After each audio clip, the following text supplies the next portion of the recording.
I had sex with men long before I allowed myself to be gay. That sentence sounds ridiculous now, but for most of my adult life, it made perfect sense to me.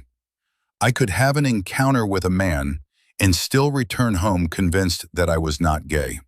You know what they say, if you do not kiss, you are not gay. I returned home, confused perhaps, weak certainly, temporarily possessed by a highly attractive demon with excellent shoulders, but not gay. Gay was a word I reserved for other men, men who lived openly, men who had partners, men who went to gay bars without parking 3 blocks away and checking the rearview mirror like they were delivering classified documents. Those men were gay. I was merely experiencing the same isolated incident for the 47th time. But when I finally came out at 60, I discovered something that disturbed nearly every explanation I had given myself. Having sex with men and allowing myself to live as a gay man were not the same thing. Sex revealed whom I desired. It did not automatically determine what I was willing to call myself, whom I permitted myself to love, or how much of my truth I allowed into the rest of my life. That realization left me with a much larger question. What did being gay mean to me now that I was older? I already knew what it meant to desire a man. I had known that in my body for decades. My body had accepted the evidence long before my mind stopped filing appeals.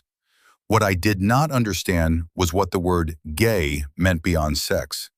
For years, I had built a life that looked heterosexual from every respectable angle. I had a wife, children, a career, a church, and a reputation. My heterosexual resume was so polished that LinkedIn would have endorsed me for advanced heterosexuality. And much of that life was real. My marriage was real. My love for my children was real. The memories, holidays, arguments, sacrifices, and family photographs were real. I was not pretending every moment. That would make the story much easier, but it would also make it dishonest. The lie was not that everything about my life was false. The lie was that one essential part of me had to remain disconnected from everything else. I allowed myself to desire men in secret, but I did not allow that desire to become part of my identity. I could touch a man, smell a man, love on a man, but I could not imagine holding his hand in public. I could know the shape of his body, but I could not imagine introducing him to my children. I could miss him, but I had no acceptable language with which to explain why. Sex had an exit door. Being gay did not. After an encounter, I could shower, drive home, stop at the local church to ask God for forgiveness, delete the evidence, and return to the version of myself that everyone recognized. Then came the guilt, the prayers, and the promises. They never worked. I promised God it would never happen again so many times that heaven probably created a separate department for my correspondence. Richard has submitted another final promise. Wonderful. Place it beside the previous 400. I hurt myself, and I also hurt other people. I lied. I compartmentalized. I used secrecy to postpone consequences that eventually arrived anyway. Coming out did not magically wash those consequences away. Truth is not detergent. It cannot remove every stain simply because we finally decided to use it. But coming out did force me to confront the difference between regret and self-rejection. I could take responsibility for the dishonesty without continuing to believe that my capacity to desire and love another man was itself a moral failure. That was where the meaning of gay began to change. At 60, I was not discovering a new attraction. I was finally giving an old truth permission to participate in my entire life. And believe me, I arrived at gay life with considerable luggage. I did not come out as an 18-year-old with a fresh identity and flexible knees. I came out with a former marriage, 2 children, 4 grandchildren, several decades of religious conditioning, reading glasses and knees that announce every staircase as if they are providing live sports commentary. I could not simply erase my history and begin again as a completely different man. Nor did I want to. Being gay at 60 had to include the life I had already lived, not destroy it, deny it, or pretend that I had emerged fully formed from a rainbow at retirement age. I was still a father. I was still a grandfather. I was still the man who had worked, paid bills, attended family gatherings, and spent 30 years inside a marriage. Calling myself gay did not cancel those identities. It changed the honesty with which I inhabited them. At first, however, I thought accepting the word meant that I needed to learn how to perform it correctly. I expected instructions. Surely gay headquarters would send a welcome packet containing a rainbow keychain, an app password, and an examination covering Cher, Madonna, and the proper use of the word fabulous. Instead, I encountered bars, pride festivals, dating apps, drag brunches, campgrounds, body categories, sexual tribes, and enough unfamiliar terminology to require continuing education credits. I felt like a 60-year-old exchange student who had arrived halfway through the semester. Everyone else seemed to understand the language. I was still trying to determine whether being called daddy was a compliment, a sexual invitation, or a reminder that I needed a prostate examination. Some of those experiences were liberating. Some were fun. Some were confusing. A few made me wonder whether I had escaped one set of expectations only to arrive at another, with better music but significantly less clothing. Eventually, I understood that gay culture could offer me community, history, friendship, and belonging, but it could not dictate the exact kind of gay man I had to become. I had spent most of my life performing heterosexuality for other people. I was not going to spend whatever time I had left performing homosexuality for them too. Being gay at 60 did not mean proving that I belonged by collecting experiences. It was not a sexual scorecard. It was not an app profile, a pride attendance record, or a compulsory tank top. I could participate in gay culture without allowing every part of it to define me.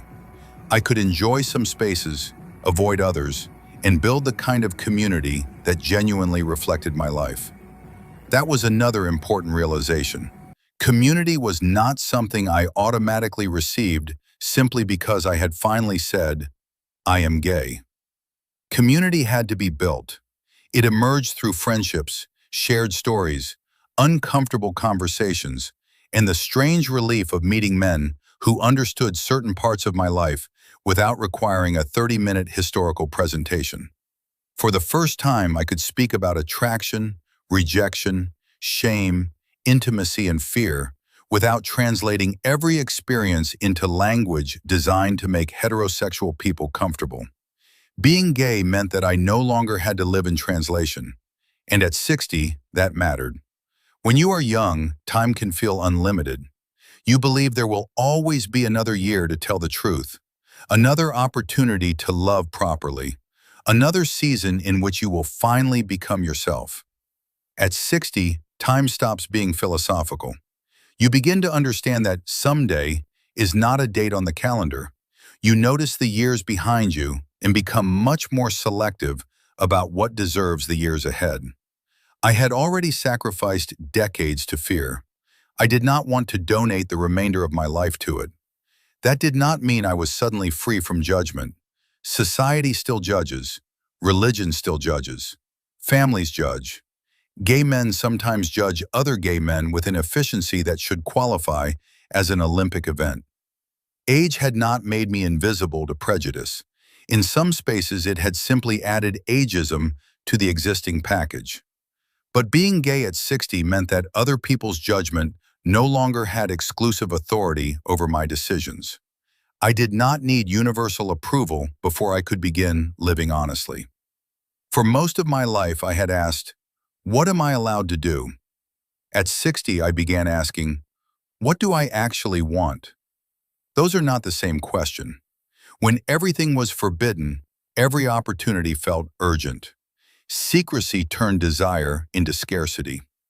I took whatever fragments of myself I could obtain and then punished myself for taking them. Now I could choose. Perhaps I wanted sex. There was nothing shameful about that. But I could also want affection, friendship, companionship, and love. I could want a man who remembered how I took my coffee. I could want someone who sat beside me in silence without making that silence feel empty. I could want the wonderfully unglamorous parts of sharing a life: grocery shopping, doctor appointments, disagreements about the thermostat, and the discovery that two men can own 17 remote controls while neither knows how to operate the television. I had imagined gay freedom as something dramatic and sexual. Nobody warned me that liberation might look like arguing with another man in a supermarket about whether we already had mayonnaise. But that ordinariness was part of what I had denied myself. I had permitted men to enter my bed. I had not permitted one to enter my visible life. At 60, being gay meant that I could love another man without treating that love as evidence against me. I could say his name. I could care for him when he was sick. I could introduce him without reducing him to my friend. I could allow the people I loved to know whom I loved. It did not mean that fear disappeared. It meant that love was no longer required to apologize for existing.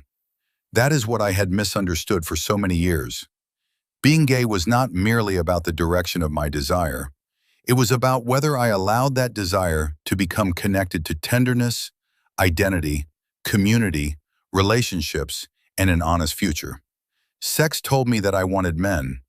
Acceptance allowed me to stop treating that desire like the behavior of a stranger who occasionally borrowed my body. At 60, being gay did not mean that I had finally become a man who desired men. I had desired them for years. It meant that I stopped separating that desire from my identity, my capacity to love, my relationships, and the life I allowed other people to see. Before, the man who desired, the man who loved, the father, the grandfather, the public man, and the man in the mirror were forced to occupy different rooms. Being gay at 60 meant opening the doors between them. It meant that the man I was in private and the man I presented to the world no longer had to be strangers. I did not become gay at 60. I stopped dividing myself at 60. I had spent decades permitting myself to have gay encounters. What changed was that I finally permitted myself to have a gay life. Not a life prescribed by society, the church, an app, or even the gay community, but a life in which my desire no longer had to be separated from my dignity. That is what being gay means to me now that I am older. It means integration, choice. It means allowing love to become visible. It means understanding that honesty cannot repair every part of the past, but it can prevent fear from owning the future.